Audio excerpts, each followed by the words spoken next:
Hi friends, మొన్న seeds పెట్టానని చెప్పాను కదా, చిక్కుడు పాదు అండ్ బీరపాదు. ఆల్రెడీ తీగలు కూడా వచ్చేస్తున్నాయి.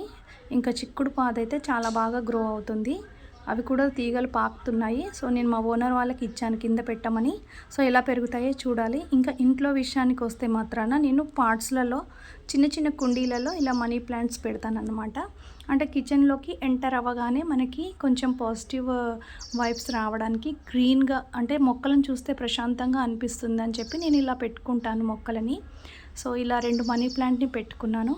ఇంకా షింక్ దగ్గర అయితే మనం గిన్నెలన్నీ కడిగేసిన తర్వాత లాస్ట్కి ఈ గిన్నెలో, ఈ కుండలో వాటర్ అంతా కూడా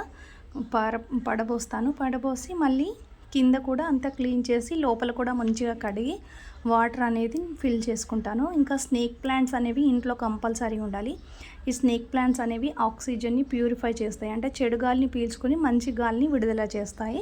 and money plants also, money ప్లాంట్స్ని కూడా ఇలా కొమ్మలుగా కట్ చేసుకొని నేను మళ్ళీ పాట్లో పెట్టేసుకుంటాను. ఇంకా వాటర్ అనేది ఫిల్ చేసేసుకుంటాను. సో ఇలా పెట్టుకోవడం వల్ల మనకి ఇంట్లో పాజిటివ్ వైబ్రేషన్స్ అన్నీ కూడా క్రియేట్ అవుతాయి. సో ఇలా పెట్టేసుకున్న తర్వాత నిండుగా వాటర్ని ఫిల్ చేసేసుకుంటాను. ఇది వచ్చేసి నా సింక్ దగ్గర ఉండిందనమాట. ఇంకా ఎక్కువ శాతం గిన్నెలు కడగడానికి మనం సింక్ దగ్గరికి వస్తూ ఉంటాం కదా. ఇలా మనకి గ్రీన్ ప్లాంట్స్ చూడగానే కొంచెం మనసుకి ఆహ్లాదకరంగా అనిపిస్తుంది అన్నమాట. ఇంకెప్పటికప్పుడు నేను బాసనలన్నీ కడిగేసుకున్న తర్వాత సింకును కూడా నీట్గా చేసుకుంటాను. దాని తర్వాత ఈ పాట్ని కూడా నేను క్లీన్ చేసుకుంటాను. క్లీన్ చేసుకొని డే బై డే వాటర్ అనేది చేంజ్ చేస్తుంటాను. మరి మీకు ఎలా అనిపించింది ఫ్రెండ్స్? నచ్చితే like and subscribe. Bye friends. Thank